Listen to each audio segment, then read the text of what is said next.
Assalamualaikum warahmatullahi wabarakatuh. Saya Lina Amatul Husna NIM 2518003 dari kelas PTIK 6A.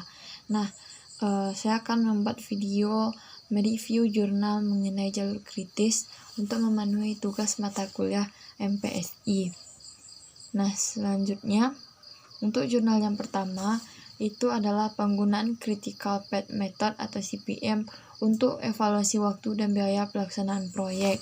Tujuan dari penelitian ini adalah mengetahui apakah pelaksanaan pembangunan gedung ruang bersalin dan pembangunan instalasi bedah sentral RSUD Ambarawa sudah sesuai rencana atau tidak, yang mana ditinjau dari segi waktu dan biaya. Yang kedua, melakukan pengendalian waktu dan biaya serta penjadwalan ulang atau rescheduling kegiatan dengan menggunakan CPM. Yang ketiga, melakukan optimasi waktu dan biaya pada pembangunan gedung ruang bersalin dan pembangunan instalasi bedah sentral RSUD Ambarawa. Nah, tahapan penelitiannya, yang pertama menentukan objek penelitian, mengumpulkan dan pengolahan data, evaluasi rencana dan realisasi, evaluasi biaya, penjadwalan ulang atau rescheduling, analisa jaringan kerja dengan CPM, pemilihan hasil yang optimal, dan penarikan kesimpulan. Nah, itu untuk tahapan penelitiannya. Selanjutnya adalah hasil perhitungan earned net value, yang mana di sini terdapat dari minggu pertama sampai minggu ke-22. Terdapat juga di sini perhitungan-perhitungan yang berhubungan dengan earned net value ini. Nah, selanjutnya adalah analisis tabel hasil perhitungan dari earned net value yang tadi, yang mana dapat kita lihat pada minggu ke-22 hasil analisis nilai hasilnya. Nilai CV bertanda negatif, berarti proyek mengalami keterlambatan dari segi waktu. Kemudian nilai CV bernilai negatif, berarti pengeluaran proyek lebih besar daripada anggaran rencana. Kemudian untuk analisis prestasi progres pekerjaan pada minggu ke-22 ini, nilai SPI-nya kurang dari 1, berarti proyek mengalami keterlambatan waktu dari rencana. Kemudian nilai CPI kurang dari 1, berarti pengeluaran proyek lebih besar dari anggaran rencana. Nah, dari hasil analisis nilai hasil dan prestasi progres pekerjaan, selanjutnya dilakukan identifikasi waktu rencana dan realisasi pekerjaan, serta diperhitungkan waktu rencana pelaksanaan sisa pekerjaan yang belum direalisasikan, yang mana akan ditampilkan pada tabel berikutnya. Nah, ini dia rekap volume dan biaya pekerjaan sisa terkoreksi atau yang belum digunakan. Setelah diidentifikasi volume dan item pekerjaan, selanjutnya dilakukan identifikasi waktu rencana dan realisasi pekerjaan seperti pada tabel. Di sini terdapat beberapa kegiatan, yaitu penutup lantai, finishing, elektrikal, instalasi air, sanitasi, lain-lain, gas medik, dan lift. Juga terdapat berapa volume sisa, berapa biaya sisa, dan berapa bobotnya. Itu bisa kita perhatikan pada tabel ini. Selanjutnya adalah setelah diketahui volume dan waktu sisa yang belum direalisasikan, selanjutnya dilakukan rescheduling atau penjadwalan ulang dari sisa pekerjaan. Nah, sisa pekerjaan yang belum direalisasikan dibuatkan model penjadwalan disertai dengan network planning-nya. Volume yang dipakai pada bagian ini adalah volume sisa dari rencana dan waktu yang diasumsikan maksimal sesuai batas waktu kontrak, yaitu 29 minggu.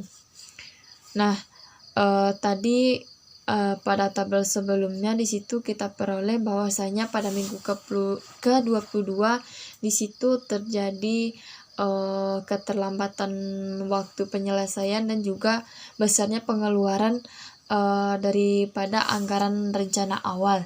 Nah, selanjutnya pada bagian tabel ini kita lanjutkan untuk minggu ke-23. Namanya itu ada minggu ke-23, 24 sampai 29 seperti yang ada pada tabel yang ada di tampilan screen. Nah, selanjutnya adalah penjadwalan ulang atau scheduling sisa pekerjaan dan bentuk network planning-nya. Pada jaringan CPM dibuat itu 5 lintasan. Yang pertama adalah penutup lantai, yang kedua sanitasi, yang ketiga instalasi air sampai finishing, yang keempat elektrikal sampai pekerjaan lain-lain, dan yang terakhir adalah pekerjaan lift. Nah, di sini dapat tabel jaringan kerja CPM-nya, yang mana kegiatan A itu adalah penutup lantai. Tidak ada kegiatan yang mendahului dan tidak ada kegiatan sesudahnya dengan durasi 7 hari. Kemudian juga terdapat kegiatan finishing, ada kegiatan pendahulunya, juga ada durasinya, sampai kegiatan untuk pengerjaan lift yaitu H, yang mana juga tidak terdapat kegiatan sebelum sampai kegiatan sesudahnya, dan dalam jangka waktu 42 hari. Nah, pada gambar sebelahnya itu digambarkan juga jaringan CPM-nya. Di sini dapat kita lihat bahwasanya kegiatan A tidak ada yang mendahului dan juga tidak ada kegiatan sesudahnya. Di sini jika kita nampak itu dari kegiatan A itu tidak ada panah. Itu menandakan bahwasanya tidak ada kegiatan setelahnya, dan juga kegiatan yang mendahului itu memang dari nol itu. Seperti itu sampai ke kegiatan H. Nah, selanjutnya adalah menentukan jalur kritis, yang mana dapat dihitung dengan mengetahui nilai EET atau earliest event time dan LET atau last event time dari satu kegiatan. Nah, yang mana untuk penghitungan IET atau earliest event time, perhitungan ke depan untuk menghitung waktu tercepat, yang mana EETJ sama dengan EETI dikurang DIJ.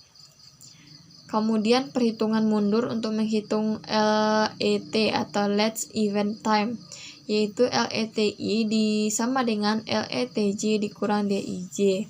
Nah, dari perhitungan pada tabel yang ada di samping ini, kita peroleh bahwasanya kegiatan A itu non kritis, kegiatan B, kegiatan C, kegiatan D itu kritis, kegiatan E dan F itu non kritis, dan kegiatan G itu kritis, serta yang H adalah non kritis. Jadi diperoleh kegiatan kritis itu ada 4, yaitu kegiatan B, C, D, dan G, yang mana itu kegiatannya adalah finishing, elektrikal, instalasi air, dan gas medik. Nah, selanjutnya kita akan melakukan percepatan dengan CPM seperti yang ada pada gambar di samping. Pada gambar ini menunjukkan pekerjaan setelah dilakukan crash dengan metode CPM, maka didapat jalur kritis baru menjadi 42 hari dari rencana awal yang totalnya adalah 48 hari. Nah, pada pelaksanaan percepatan penyelesaian pekerjaan proyek ini itu dapat digunakan dengan cara menambah jumlah pekerja dan menambah jam kerja atau lembur, yang mana itu nanti menggunakan sistem giliran atau shift. Nah, penggunaan shift di sini sangat diperlukan untuk mengatasi adanya ketidakefektifan pelaksanaan pekerjaan karena dibatasi oleh luasnya proyek yang akan dibangun. Nah, selanjutnya adalah pada alternatif metode crashing dengan penambahan jumlah jam kerja dan sistem lembur dilakukan pada pekerjaan finishing saja, karena itu digunakan untuk pembanding hasil analisis antara crash yang hanya menambah jumlah tenaga kerja dan crash yang menambah jumlah pekerja dan jumlah jam kerja atau lembur. Nah, dari hasil perhitungan diperoleh perbandingan seperti pada tabel, yang mana untuk kegiatan finishing durasi normalnya adalah Rp218.640.000 dengan untuk sistem penambahan jumlah tenaga kerja dan lembur itu biayanya menjadi Rp226.675. Sedangkan ketika kita hanya melakukan penambahan tenaga kerja itu biayanya adalah Rp216.240 sampai pada kegiatan instalasi elektrikal, instalasi air. Nah, di sini dapat diperoleh untuk total penambahan jumlah tenaga kerja dan lembur itu adalah Rp359.475.000, dan untuk penambahan tenaga kerja itu diperoleh Rp347.040.000. Nah, untuk selisihnya itu yang satu Rp2.125.000 dan yang satu lagi Rp12.560.000. Maka dapat diambil kesimpulan dengan menggunakan crashing metode CPM dapat dinilai efektif untuk mengatasi kendala di lapangan, yaitu keterlambatan proyek maupun biaya yang membengkak. Nah, untuk kesimpulan dari jurnal ini adalah realisasi pelaksanaan pembangunan gedung ruang bersalin dan pembangunan instalasi beda sentral RSUD Ambarawa belum sesuai rencana, yang mana ditinjau dari waktu mengalami keterlambatan, sedangkan biaya realisasinya pada minggu ke-22 sebesar 9.380 juta rupiah dari perencanaan yang hanya menghabiskan biaya 8.927.610.729 rupiah. Nah, berarti di sini pengeluaran lebih besar dari anggaran atau cash overrun. Kemudian setelah dilakukan penjadwalan ulang menggunakan metode percepatan CPM, maka diperoleh waktu optimumnya itu menjadi 28 minggu dengan efisiensi biaya Rp2.125.000. Nah, untuk jurnal yang kedua yaitu analisa penjadwalan waktu dengan metode jalur kritis dan PERT pada proyek pembangunan Duko Jalan Pasar Lama nomor 20 Glodok. Tujuannya untuk mengetahui waktu optimal pelaksanaan proyek menggunakan pendekatan jalur kritis dan PERT. Kemudian mengetahui seberapa besar biaya yang dikeluarkan seandainya waktu penyelesaian proyek terhambat. Dan yang ketiga, mengetahui faktor penyebab terjadinya keterlambatan waktu pengerjaan proyek. Nah, untuk teknik pengolahan datanya di sini ada 4. Yang pertama, metode jalur kritis, yaitu algoritma berbasis matematika yang digunakan untuk menjadwalkan sekelompok aktivitas proyek. Yang kedua adalah PERT atau Program Evaluation and Review Technique. PERT digunakan pada proyek yang taksiran waktu kegiatan-kegiatannya tidak bisa dipastikan. Yang ketiga adalah crashing project, suatu metode untuk mempersingkat lamanya waktu proyek dengan mengurangi waktu dari satu atau lebih aktivitas proyek yang penting menjadi kurang dari waktu normal. Kemudian diagram tulang ikan, fungsi membantu dalam mencari sebab akibat dari suatu masalah sampai pada akar-akarnya. Nah, selanjutnya adalah metode jalur kritis. Pada metode jalur kritis ini terdapat beberapa istilah, yang mana yang pertama adalah ES atau Earliest Activity Start Time atau waktu paling awal untuk memulai sebuah kegiatan. Kemudian EF, Earliest Activity Finish Time atau waktu selesai paling awal dari sebuah kegiatan. EF, kegiatan terdahulu, sama dengan ES, kegiatan berikutnya. Nah, selanjutnya adalah LS atau Last Activity Start Time, waktu paling lambat untuk diperbolehkan memulai suatu pekerjaan. Dan LF yaitu Last Activity Finish Time, waktu paling lambat untuk menyelesaikan suatu kegiatan tanpa memperlambat penyelesaian proyek. Dan yang terakhir adalah T, Activities Duration Time, kurun waktu yang diperlukan untuk suatu kegiatan. Nah, itu untuk istilah-istilah pada metode jalur kritis. Selanjutnya adalah teknik menghitung jalur kritis. Teknik ini ada 2, yang pertama itu forward pass, yang kedua adalah backward pass. Untuk teknik forward pass itu dapat kita pahami bahwa hitungan maju dimulai pada titik mulai atau titik start dan selesai di titik akhir atau finish. Berarti dia berurutnya mulai dari awal sampai ke akhir. Dan memiliki komponen ES dan EF. Pada teknik forward pass ini terdapat beberapa beberapa aturan. Yang pertama adalah kegiatan awal dimulai pada saat kegiatan terdahulu telah selesai. Nah, maksudnya di sini adalah yang pertama itu kecuali kegiatan pertama itu akan mulai setelah kegiatan pertama itu mulai dan selesai, baru bisa lanjut ke kegiatan kedua. Kegiatan kedua ini berlangsung ketika kegiatan pertama sudah selesai, gitu maksud untuk aturan pertama. Nah, untuk aturan yang kedua adalah waktu selesai paling awal sama dengan waktu mulai paling awal setelah ditambah lamanya kegiatan terdahulu. Kemudian aturan ketiga adalah Bila suatu kegiatan memiliki 2 atau lebih kegiatan terdahulu, maka waktu mulai atau ES kegiatan tersebut sama dengan waktu selesai paling awal atau EF yang terbesar dari kegiatan terdahulu. Itu untuk teknik forward pass. Selanjutnya adalah untuk teknik backward pass, yang mana untuk pemahamannya, hitungan mundur dimulai dari titik akhir ke titik awal atau dari finish ke start, guna untuk mengidentifikasi waktu paling lambat suatu pekerjaan dan memiliki komponen berupa LF dan LS. Nah, pada metode atau teknik backward pass ini juga terdapat 3 aturan. Yang pertama, waktu mulai paling akhir sama dengan waktu selesai paling akhir dikurangi durasi kegiatan tersebut. Kemudian, bila satu kegiatan terpecah menjadi 2 kegiatan atau lebih, maka waktu paling akhir kegiatan tersebut sama dengan waktu mulai paling akhir kegiatan berikutnya yang paling kecil.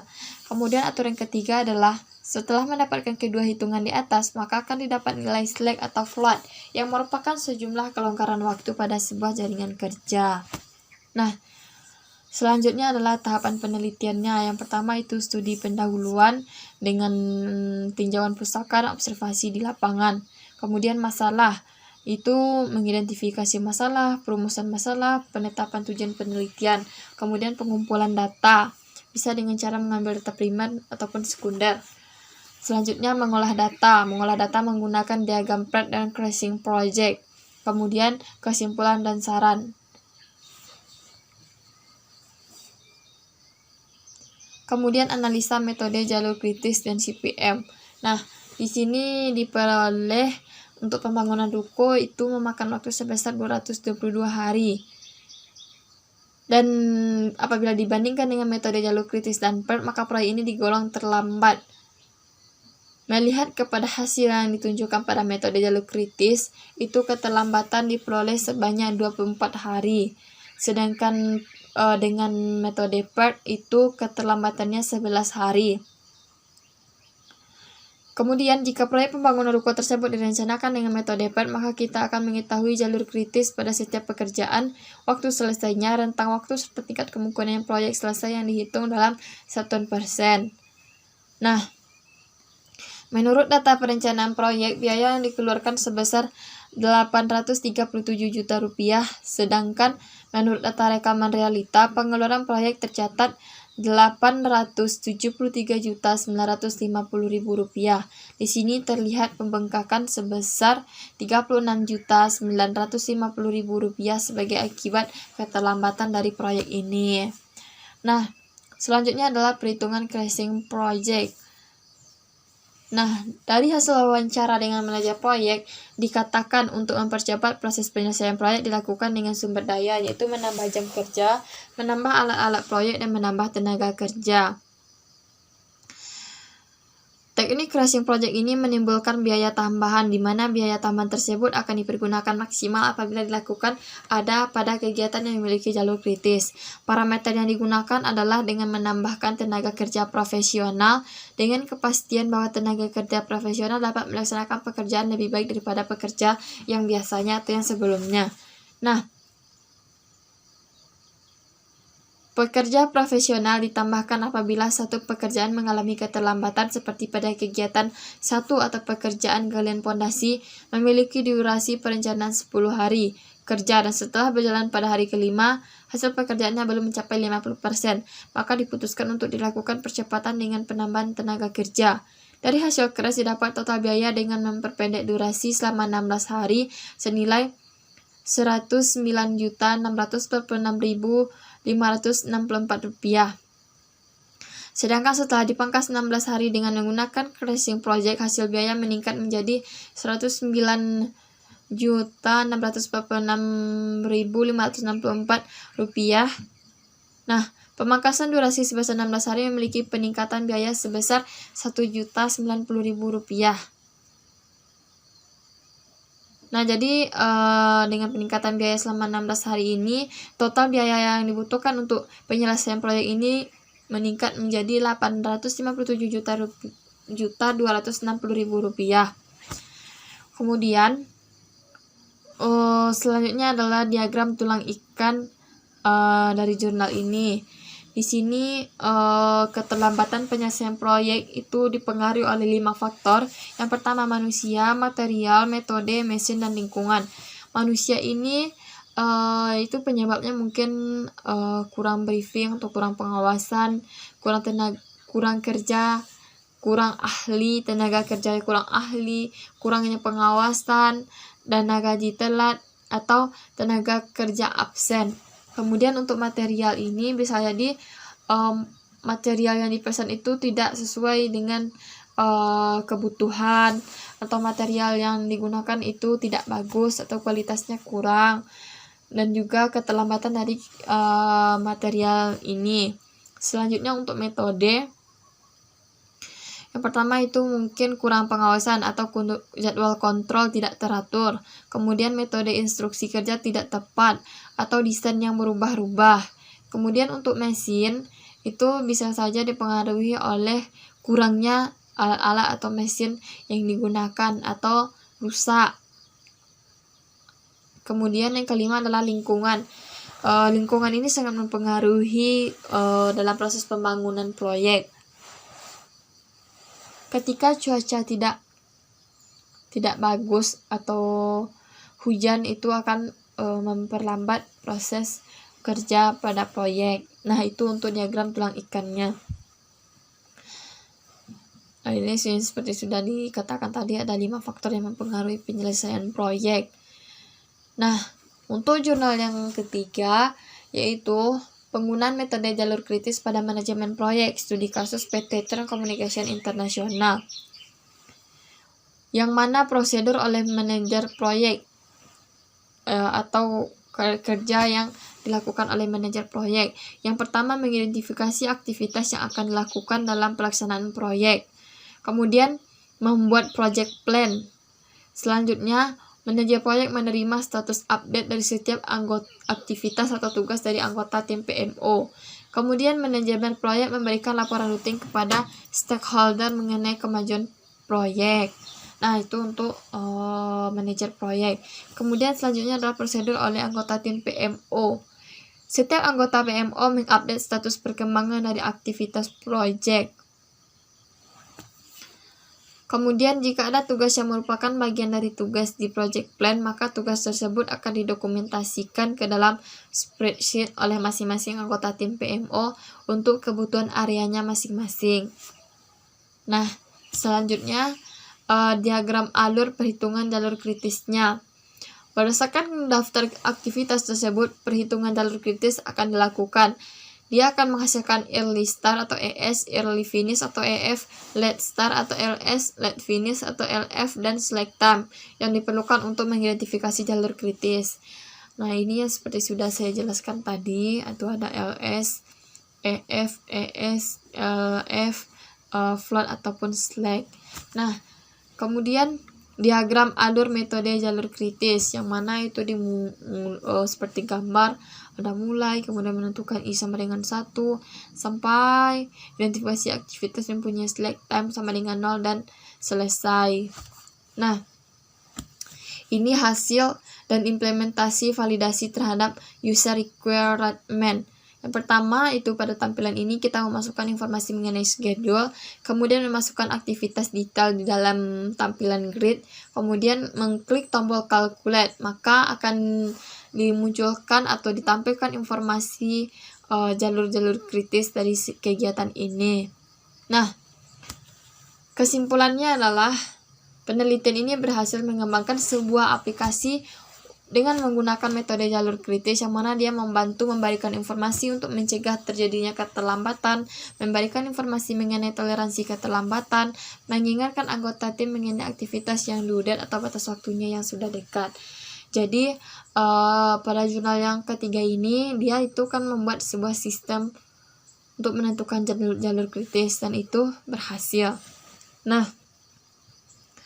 mungkin hanya itu review jurnal dari saya. Apabila ada salah kata, saya mohon maaf. Assalamualaikum warahmatullahi wabarakatuh.